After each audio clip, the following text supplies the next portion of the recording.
மகாநதி நாளைக்கான ப்ரெடிக்ஷன் பார்த்தலாம். காவேரியோட ப்ரெக்னென்சி எப்போ அவங்க வீட்டுக்கெல்லாம் தெரியும், காவேரி விஜய் 2 பேரும் சேர்ந்து எப்போ சந்தோஷமாக இருப்பாங்க அண்ட் அவங்க லைஃப்பை ஸ்டார்ட் பண்ணுவாங்கன்னு நினச்சிட்டு ரொம்ப ஆவலாக வெயிட் பண்ணிட்டு இருந்தா. ட்ராக்கவே மாற்றி வெண்ணிலாவோட சீன்ஸ் மட்டுமே கொண்டு போயிட்டுருக்கிறது பார்க்குறக்கே ரொம்ப போரிங்காக இருக்குது. ஸோ விஜய் காவேரியோட சீன்ஸ் மட்டும் காட்டணும் அப்படின்னு நினைக்கிறவங்க கண்டிப்பாக நம்ம வீடியோக்கு லைக் பண்ணிக்கோங்க. காவேரிக்கு வந்துட்டு அம்மா போட்டிருக்கோம், உடம்பெல்லாம் வந்துட்டு தடுப்பாக இருக்கும், ஹீட் பாயில்ஸ் மாதிரி வந்துடும் அண்ட் ரொம்ப ஃபீவராகவும் இருக்கும். உடனே ஆஸ் யூஷுவல் வந்து சாந்தி ஆரம்பிச்சிருவாங்க. ஏண்டி காவேரி, உன்னால் மட்டும்தான் இந்த வீட்டுக்கு எல்லா பிரச்சனையுமே வந்துட்டுருக்கு, நீ கொஞ்சம் கூட அடக்க உடக்கமாக இருக்கவே மாட்டியா?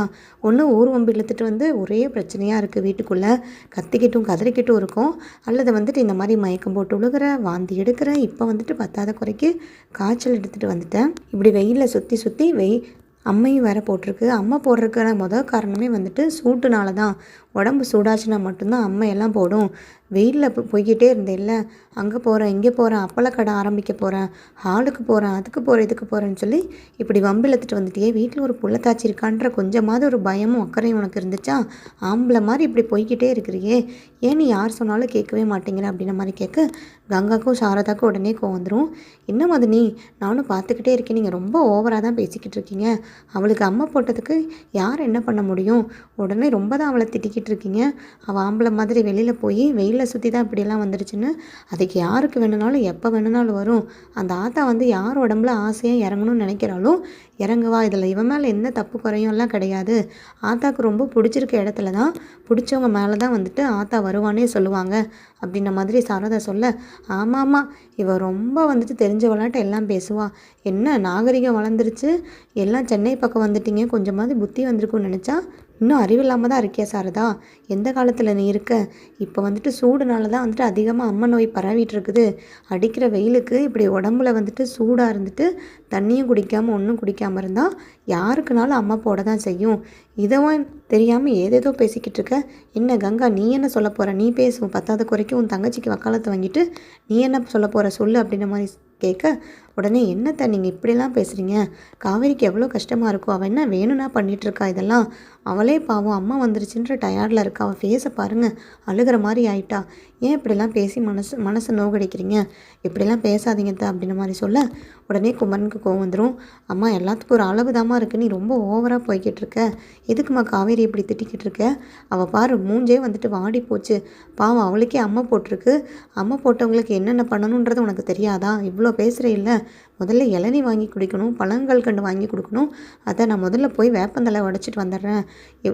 காவேரிக்கு தனியாக ஒரு ரூம் கொடுத்து பாய் படுக்கையெல்லாம் வந்துட்டு தனியாக அரேஞ்ச் பண்ணுங்கள். அந்த முக தட்டுலேருந்து கிளாஸ்லேருந்து எல்லாமே தனியாக தான் யூஸ் பண்ணணும். உடம்பை வந்துட்டு முதல்ல குளிர்ச்சியாக வச்சுக்கணும். நாளைக்கு கம்மங்கூழ் செய்யுங்க வீட்டில், நானும் வந்துட்டு இளநீ டெய்லியும் வாங்கிட்டு வந்துடுறேன். வேப்பலையும் பக்கத்தில் வச்சுக்கோ காவேரி, அப்போ தான் வந்து சீக்கிரமாக வந்து உடம்பு சூடு தணிஞ்சதுன்னா ஆட்டோமேட்டிக்காக அந்த அம்மா போயிடும். நீ எதுக்கும் வருத்தப்படாத, எங்கள் அம்மா இப்படி தான் பேசிக்கிட்டு இருக்காங்க அப்படின்ற மாதிரி சொல்லிட்டு, இரு நீ இப்படியே பேசிக்கிட்டு முதல்ல உன்னை பேக் பண்ணி கொடைக்கானலுக்கே அனுப்பிடுறேன். நீ எங்களை கூப்பிட்டுருக்கியா கொடைக்கானலுக்கு? நாங்கள் எப்படி வர முடியும் அப்படின்ற மாதிரி வாய்க்குள்ளேயே புலம்பிட்டு குமரனும் கிளம்பிடுவார். அந்த டைமில் பார்த்தீங்கன்னா காவேரிக்கு ரொம்ப அழுக வந்துடும். உடனே விஜய்க்கு கால் பண்ணி ரொம்ப அழுகிற மாதிரி பேசுவாங்க.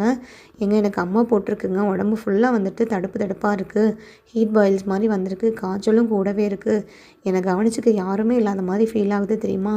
இப்போ அக்கா வேறு ப்ரெக்னெண்ட்டாக இருக்கனால எல்லாரோட கவனமும் எல்லாரோட கவனிப்பும் அவள் மேலே தான் இருக்குது. எல்லோரும் அவளை தானே கேர் பண்ணிப்பாங்க. அவளும் பாவம் நிறைய காம்ப்ளிகேஷன்ஸை தாண்டி வந்திருக்கா. ஸோ எல்லாருமே அவளை பற்றி தான் இப்போ யோசித்து கவலைப்படுறாங்க. என்னால் வந்துட்டு அவளுக்கு திரும்பி அம்மை பரவிடுச்சுன்னா என்ன பண்ணுறது, குழந்தைக்கு ஏதாவது காம்ப்ளிகேஷன் ஆயிருமோன்னு சொல்லி பயப்படுறாங்க. நான் இப்போ தனியாக ஒரு ரூமில் தான் விஜய் இருக்கேன், எனக்கு யாருமே இல்லாத மாதிரி இருக்குது அப்படின்ற மாதிரி சொல்ல, என்ன காவேரி நீ இப்படியெல்லாம் சொல்லிக்கிட்டு இருக்க? அம்மா போட்டிருக்குன்னா தனியாக இருக்கணுமா என்ன? அப்படியெல்லாம் ஒன்றும் பரவிடாது.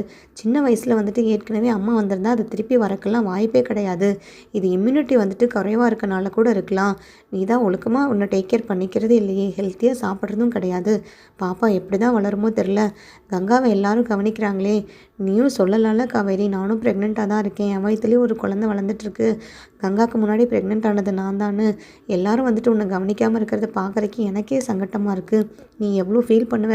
அதே வீட்டுக்குள்ளே இருந்துட்டு அம்மாவும் உன்னை கவனிக்காமல், அக்காவும் உன்னை கவனிக்காமல், நானும் இப்படி பிரச்சனையில் இருந்துட்டு ஹஸ்பண்டோட எந்த கேரிங்கும் இல்லாமல் இருக்கும்போது உனக்கு எப்படி இருக்குங்கிறது எனக்கு நல்லாவே புரியுது. ஒரு பொண்ணு ப்ரெக்னெண்ட்டாக இருக்கும்போது அவள் என்னென்னலாம் வந்துட்டு எக்ஸ்பெக்ட் பண்ணுவா, அவளோட மெமரிஸே வந்துட்டு தனியாக இருக்கணும்னு நினைப்பா.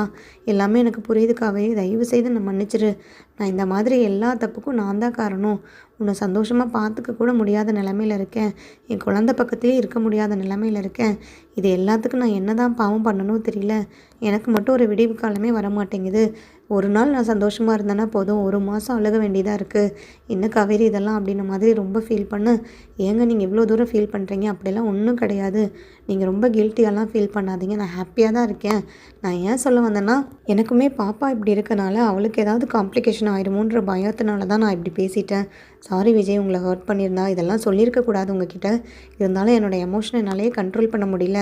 ஏன்னா இப்போ நான் ரூமில் தனியாக வேறு இருக்கேன்னா எனக்கு உடம்பு சரியில்லையா, என்ன பண்ணுறதுனே தெரியல விஜய் அப்படின்ன மாதிரி சொல்லிவிட்டு, சரி நான் வைக்கிறேன், அம்மா வந்துட போகிறாங்க, அது போக எனக்கு ரொம்ப டயர்டாக இருக்குது, உடம்பெல்லாம் அடித்து போட்ட மாதிரி இருக்குது விஜய் அப்படின்ன மாதிரியே சொல்லிவிட்டு ஃபோனை கட் பண்ணிடுவாங்க. உடனே விஜய் ரொம்ப ஃபீல் பண்ணுவார். இதுக்கு மேலேயும் வந்து நம்ம காவேரியை கவனிக்காமல் அவளை கேர் பண்ணிக்காமல் இருக்கவே கூடாது. வெண்ணிலா பிரச்சனையாவது, பசுபதி பிரச்சனையாவது, போலீஸ் என்னை அரெஸ்ட் பண்ணாலும் பரவாயில்ல, நான் இருக்கிற இடம் போலீஸ்க்கு தெரிஞ்சாலும் பரவாயில்ல, இந்த மாதிரி சுச்சுவேஷனை நம்ம காவேரி கூட இருந்தே ஆகணும்.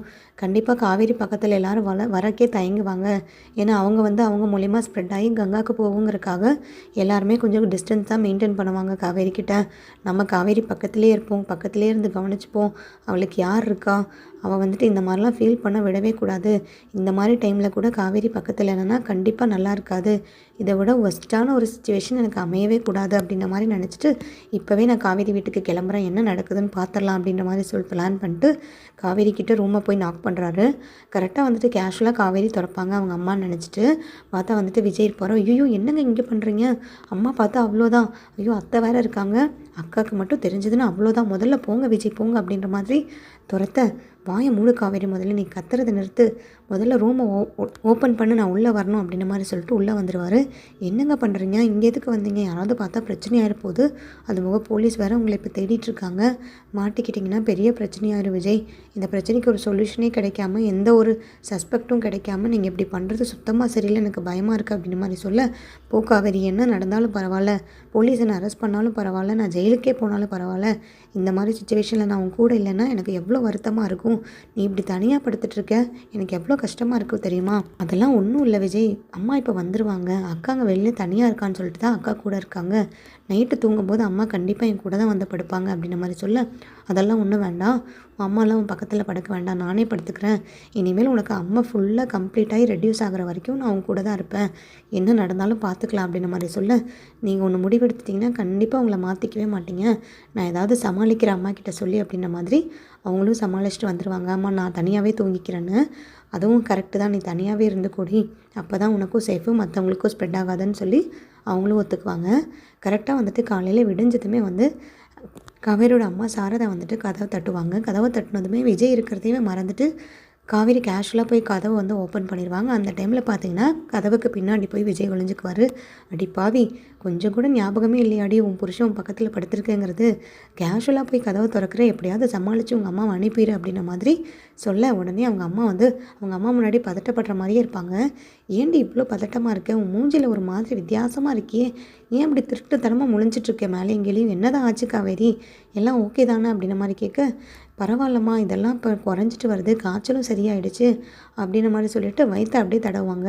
என்ன நீ எப்போ பார்த்தாலும் வந்து வயிற்றை தடவிக்கிட்டு வாந்தி எடுக்கிற, மயக்க வருதுன்னு சொல்கிறேன், புள்ளத்தாச்சியாக இருக்கிறவங்களுக்கு என்னென்னலாம் நடக்குதோ அது உனக்கும் நடக்குது, நீ என்னமோ மாசமாக இருக்க மாதிரியும் இங்கே எல்லாம் வந்துட்டு இப்படி தான் நடந்துகிட்ருக்கு, கங்கா மாசமாக இருக்காளா இல்லை நீ மாசமாக இருக்கியான்னு எனக்கு ஒன்றும் புரியல, நீ பண்ணுறது தான் எனக்கு வித்தியாசமாக இருக்குது அப்படின்ற மாதிரி சொல்ல, காவேரிக்கும் சிரிப்பு வந்துடும், விஜய்க்கும் சிரிப்பு வந்துடும், எல்லாம் குட் நியூஸ் தான் சீக்கிரமாக உங்களுக்கு தெரிய வரும் அப்படின்ற மாதிரி விஜய் மனசில் நினச்சிக்குவார். அந்த டைமில் பார்த்தீங்கன்னா அம்மா சீக்கிரம் போமா, எனக்கு ரெஸ்ட் எடுக்கணும் அப்படின்ற மாதிரி சொல்லிவிட்டு சாரதா வந்துட்டு வெளியில் அனுப்பி விட்ருவாங்க.